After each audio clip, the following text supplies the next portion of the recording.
اعوذ باللہ من الشیطان الرجیم بسم اللہ الرحمن الرحیم۔ قرآن مجید میں کل 114 صورتیں ہیں اور 114 صورتوں کے اندر سب سے سخت ترین عذاب یا جہنم کی سب سے سخت ترین ڈسکرپشن اگر کسی صورت میں دی گئی ہے تو وہ 104 نمبر صورت سورۃ الہمزہ ہے۔ جہنم کا عذاب سنتے ہی عام طور پہ ذہن میں یہ آ جاتا ہے کہ ہو سکتا ہے شرک کے اوپر ہو، بدکاری کے اوپر ہو، چوری کے اوپر ہو، سود کے اوپر ہو، لیکن حال یہ کہ اس صورت میں ایسی کسی چیز کا ذکر نہیں بلکہ ان دو باتوں کا ذکر ہے جو عام طور پر آج کل ہمارے معاشرے میں سوئی ڈش کی طرح کی جاتی ہیں، اور وہ ہے ویل لکل ہمزۃ لمزہ، تباہی بربادی ہلاکت ہے ہر ہمز اور لمز کرنے والے کے لیے۔ ہمز اور لمز کے مفسرین کرام نے مختلف معنی لکھے ہیں۔ وہ لکھتے ہیں ہمز کے 4 معنی ہیں۔ نمبر 1، یہ کسی انسان کے پیٹھ پیچھے اس کے عیب گنوانا، اس کی برائیاں گنوانا، وہ فلانا وہ کیا نالائق ہے، وہ کیا نکما ہے، وہ کیا سفارشی ہے، اس کو تو بات کرنے اور کپڑے پہننے کا ڈھنگ سنگ ہی نہیں آتا۔ دوسرا معنی لکھا ہے ہمز کا کہ لوگوں کا پردہ نہ رکھنا، لوگوں کا پردہ چاک کرنا، اگر کسی کا کوئی سیکرٹ کوئی راز آپ کو معلوم ہو جائے فوراً پبلکلی سب کو بتا دینا، او فلانے کی بات پتہ لگی ہے، اس کی منگنی ٹوٹ گئی ہے، اس کا تو چکر چل رہا ہے فلانے کے ساتھ، وہ تو ایگزام میں فیل ہو گیا ہے۔ اور نمبر 3، یہ کہ دوسروں کی عزت اور اس کی ساکھ کو نقصان پہنچانا،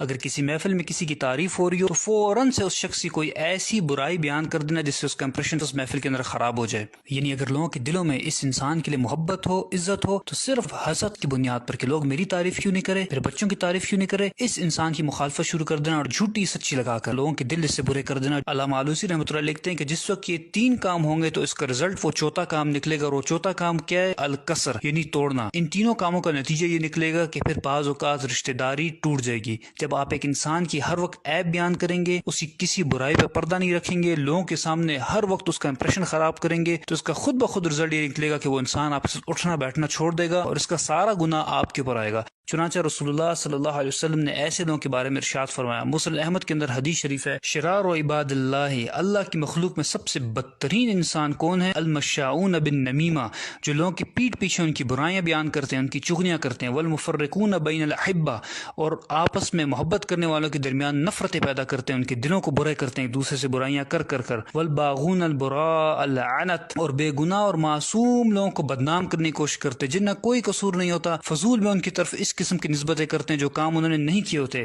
اور ایک روایت میں تو یہاں تک آیا کہ یحشرہم اللہ فی وجوہ الکلاب، اللہ تعالیٰ ان کے چہروں کو کتے کی طرح بنا دے گا قیامت کے دن۔ اور دوسرا لفظ اس آیت میں ذکر ہوا ہے وہ ہے لمس۔ مفسرین کرام لکھتے ہیں کہ ہمس کا معنی تو 4 کام کسی کے پیٹھ پیچھے کرنا، لیکن لمس کا معنی یہ ہے کہ کسی انسان کے روبرو اس کے سامنے 3 کام کرنا۔ نمبر 1 یہ کہ بات بات پر اس کو تانے دینا، تمہیں تو کچھ آتا ہی نہیں ہے، تم سے تو کوئی خیر کی توقع ہے ہی نہیں، کبھی کوئی کام تم نے ڈھنگ کا کیا ہے۔ نمبر 2 یہ کہ اس کو لوگوں کے سامنے ذلیل کرنا، اور نمبر 3 یہ کہ اس کا محفل میں مذاق اڑانا، منہ سے یا اشاروں سے اس پہ ٹانٹ کرنا، اس کی شکل صورت کا مذاق اڑانا، اس کے کپڑوں کا لباس کا مذاق اڑانا۔ رسول اللہ صلی اللہ علیہ وسلم نے اس قسم کے لوگوں کے بارے میں ارشاد فرمایا کہ مررت بقوم، معراج کے موقع پر مجھے ایک قوم دکھائی گئی، اسفار من نحاس، ان کے ناخن نوکیلے تانبے کے بنے ہوئے تھے، یخمشون وجوہہم وصدورہم، اور وہ اپنے ناخنوں سے اپنا منہ بھی کھرید رہے تھے اور اپنے سینے کو بھی نوچ رہے تھے۔ میں نے پوچھا کہ یہ کون لوگ ہیں جو اتنی تکلیف میں ہیں؟ مجھے بتایا گیا کہ یہ آپ کی قوم کے وہ لوگ ہیں جو لوگوں کے پیٹھ پیچھے ان کے عیب بیان کرتے تھے، اور یقعون فی اعراضہم، اور یہ لوگوں کی عزت اور آبرو سے کھیلا کرتے تھے۔ اور جب ہماری فرینڈز اینڈ فیملی گیدرنگز ہوتی ہیں، اور واٹس ایپ، فیس بک، سوشل میڈیا پر جو فرینڈز اینڈ فیملی گروپس بنے ہوتے ہیں، وہاں پر دوسرے کا مذاق اڑایا جاتا ہے، ایک دوسرے کو ذلیل کیا جاتا ہے، اور ہم کیا کہتے ہیں؟ ہم تو شغل لگا رہے ہیں،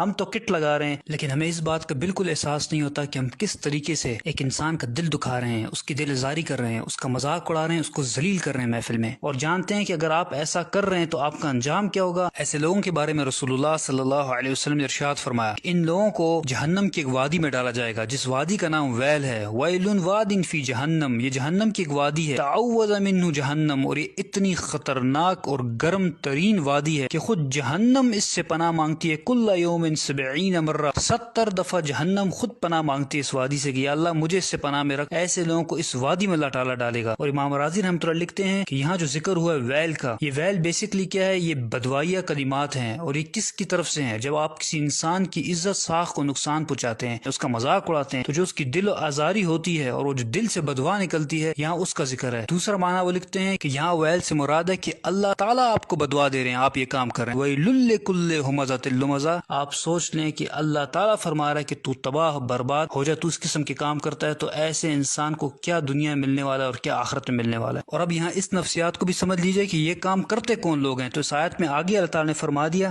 الذی جمع مالا وعددہ یحسب ان مالہ اخلدہ، وہ لوگ جو مال جمع کر کر کے رکھتے ہیں اور سمجھتے ہیں کہ ان کا مال باقی رہے گا۔ یعنی کیا معنی ہوا؟ معنی یہ ہوا کہ وہ لوگ جو آپ کے فرینڈز فیملی سرکل کے اندر آپ کے مقابلے میں اسٹیٹس میں زیادہ ہیں، تعلیم میں زیادہ ہیں، مال و دولت میں زیادہ ہیں، ان کا بیک گراؤنڈ زیادہ مضبوط ہے، تو پھر ایسے لوگ خود بخود اپنے آپ کو سپیریئر سمجھتے ہیں۔ جب یہ سپیریئر سمجھتے ہیں تو پھر یہ آپ کو حقیر سمجھتے ہیں اور آپ کو ذلیل کرتے ہیں، آپ کا مذاق اڑاتے ہیں۔ اور معذرت کے ساتھ ان لوگوں سے زیادہ قصور ان لوگوں کا ہے جو لوگ ان کے اندر گھسے بیٹھے رہتے ہیں ہر وقت، جو ان کو ہر چیز میں اپنا بڑا بناتے ہیں۔ جب یہ لوگ ان کو بڑا بناتے ہیں تو ان کو موقع ملتا ہے کہ اس قسم کے کام کرتے ہیں۔ اور امام رازی رحمۃ اللہ علیہ ان پالشی اور چاپلوس قسم کے لوگوں کے بارے میں لکھتے ہیں کہ جس وقت ان امیر لوگوں سے یہ اٹھ کر جاتے ہیں تو یہ امیر لوگ ان کے پیچھے بھی ہنستے ہیں، اور یہی ان کی سزا کے لیے کافی ہے۔ اور یاد رکھیں کہ یہ دنیا میں سزا ہے، لیکن آخرت میں ان کو بھی اتنی ہی سزا ملے گی جتنا کہ مذاق اڑانے والے امیر لوگوں کو سزا ملے۔